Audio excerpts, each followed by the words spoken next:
Good to have you with us on the Jim Bohannon Show tonight. We continue our look at the circumstances in Ferguson, Missouri, with T. Edwin Walker, partner in the law firm of Walker and Byington, who's practiced law in Texas since 1993. He's an expert in the use of deadly force and a program attorney for the group Texas Law Shield, which supports all aspects of legal firearms ownership. Mr. Walker, good evening. Good evening. It's great to be here on the legendary Jim Bohannon Show. Well, thank you very much. My PR agent will be duly appreciative, I can assure you. I'm wondering about what, in your view, this whole Ferguson situation says about the issue of gun ownership. Of course, in the case of the actual incident, the only person who used a gun or who had a gun was a duly authorized officer of the law, so it didn't come down to an issue of, let's say, a citizen who might or might not have defended themselves with a firearm.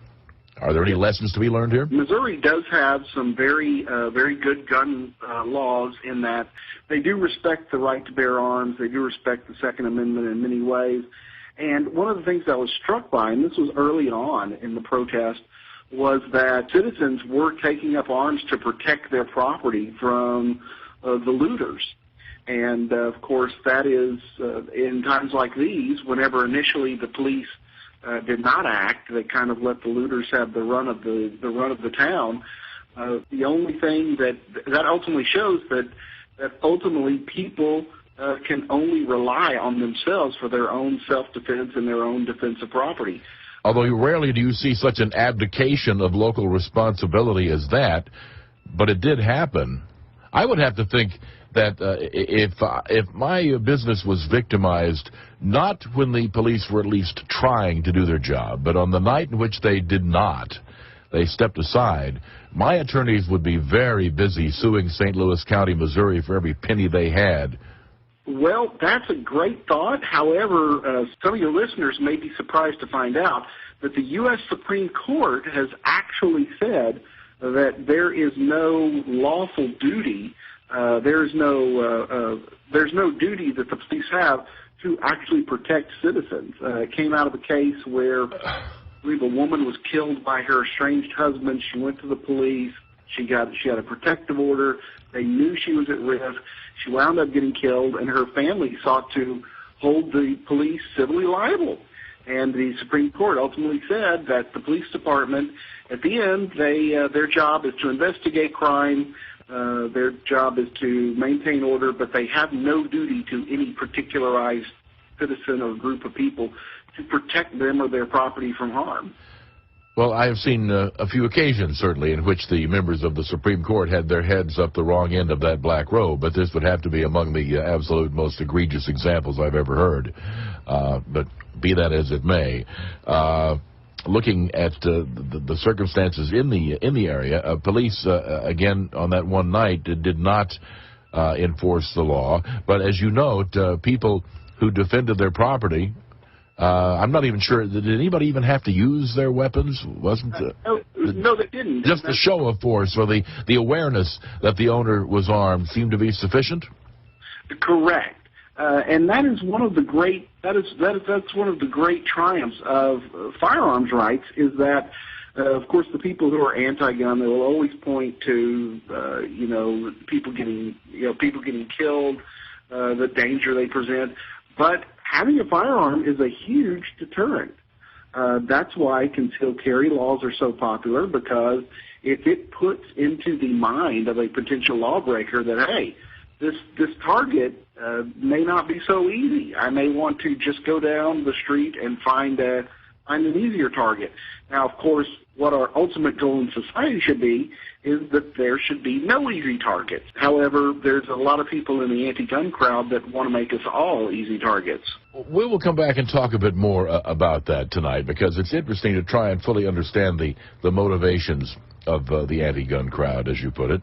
We'll talk some more about that and other lessons to be learned from situations such as what is occurring in Ferguson, Missouri. Our guest is T. Edwin Walker from the law firm of Walker and Byington. He is the program attorney for the group Texas Law Shield, supporting all aspects of legal firearms ownership. 1-866-50-JIMBO. And before we go to the break, let's talk to Sharon in Crane, Missouri. Hello, Sharon. Hello, Jim. I am very, very upset about what's happening here in my state. There is so much misinformation and so much just garbage that is being put out. It's hard to know what is true and what isn't. We should know, by the way, you're about, what, 150 miles from Ferguson, something like that? Yes. Okay. There are a lot of people in this part of the state that have family that live there. Okay. And you know, there's constant phone calls going back and forth, finding out if everybody's okay. I'd like to ask your guest if he doesn't possibly think that the police department is being directed by, 1, by the governor's office, 2, by the FBI, and 3, by the Department of Justice on what they should and shouldn't be doing. Because there is so much conflict going on, not just out in the streets, but what's going on behind the scenes and what we're hearing about as far as the government is doing, our state government is doing, our state officials.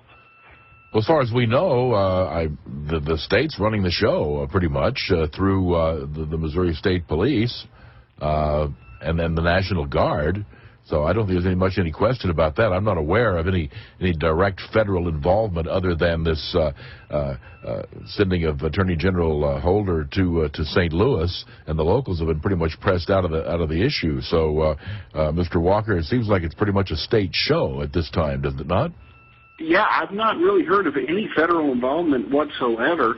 Obviously, with there'll be an FBI, a Justice Department investigation of the original shooting that set this whole thing off. But otherwise, these seem to be state issues, including the governor basically having the National Guard, having the National Guard move into the streets, which, you know, certainly is an escalation. This is a very, very interesting situation because there's no easy answer, and I don't think people are going to be able to divide upon very easy lines with regard to being on the left side of the political spectrum or the right side of the political spectrum because there's so many issues, including bringing to the forefront the militarization of the police force, which I know a lot of the people on the left and then a lot of libertarians on the right have been decrying for many years now. That's finally getting some mainstream press. I want to come back and talk about that issue when we return. We'll go to the break by noting that the concept of federalism does not extend down to the states and localities. Yeah, there are certain rights that are reserved to the states in the U.S. Constitution, but at the state versus local level, cities and the like are creations of the state. And if say a governor sees the need to just walk in like this, he can do so. That's just the way the law is set up. And so if anyone has wondered how you could just take over a town like this, either in terms of law enforcement or its educational system, just to pick another example, it's simply because the state is pretty much paramount in such issues. More to come in just a moment. Welcome back to the Jim Bohannon Show as we talk with T. Edwin Walker of the law firm Walker & Byington. He is also a program attorney for the group Texas Law Shield, which supports the Second Amendment. Gary is in Clarksville, Georgia tonight. Good evening, Gary. Yes, sir. This is Gary Bryson. I'm a shift supervisor in a small police department in northeast Georgia. There are several points that I'd like to present to you for your evaluation on this situation that we got going on in Missouri. The first thing I'd like to point out is that in the last 5 years there have been 94 black males unarmed that have been killed by law enforcement officers in police actions. There have been almost 500 police officers killed by black males in that same time period. I would like to address the forensics. This morning on the news they showed a diagram of the bullet impacts, 4 in the right arm and 2 to the head. Logically speaking, there was allegations made that there was a struggle for that firearm. and we train for that. So in the frontal portion of the right arm would indicate that there was a struggle for that weapon and that the officer fired the two to the head to stop the threat. There's several aspects of this that don't make sense. I mean, there will be powder residue on the clothing and in the skin to show if it was at contact range. The officer that did the shooting is alleged, whether it's truthful or not, to still be in the hospital with a broken eye socket, which would correspond with a report that the 18-year-old male was striking him through the open window of his police car. Mm-hmm. The officer was not aware, as far as we know, that there had been a strong-arm robbery. That's what we're told. But he was not aware that this was anything other than somebody walking in the street. Yes, sir. But the fact that what we saw, this person was in an elevated state of mind. He had an adrenaline dump going at the time that he came into contact with this officer, and he did not know that the officer wasn't aware of the fact that he had just taken, I think it's $44 for a box of Swisher Sweets. Mm-hmm. And if it comes out in the fulfillment of this investigation, right, that this officer was attacked through the open window of his vehicle while he was trying to find out why these two individuals were walking down the middle of the roadway, interfering with traffic, endangering himself and the public, that he was assaulted. Well, then the game's over. Then at that point, the fault lies entirely with the man who was shot, Michael Brown. You do not go after police officers, and police officers have the right to defend themselves. At that point, if that were to be proven conclusively, then that would be it. That would be it. There would be no more question of bad behavior on the part of the police officer. If that's what happened and it can be demonstrated, so let's let our guest, Mr. Walker, respond to that. But as far as I'm concerned, that ends all the question about misbehavior on the part of the police. You don't go after cops. Period. End of discussion. Mr. Walker? One of the things that's going to be interesting, and like I said, there's so many moving parts in the way this is morphed in a kind of issue that involves crime, the police, and now societal upheaval. Looking specifically at the incident, one of the things in which the media has really played into this, and I completely disagree with the media being shut down at the site and media people being arrested, things of that nature. But one thing the media likes to say over and over again, and they did this a lot during the George Zimmerman issue, is claiming that somehow unarmed people should never be shot. And, I've seen my fair share of self-defense cases where unarmed people can absolutely kill you and or send you to the hospital or, disarm the armed person and then use the arm against the person that they were attacking. So the media continuously describing him as, Michael Brown, unarmed. Yeah, that's only one factor in all of this.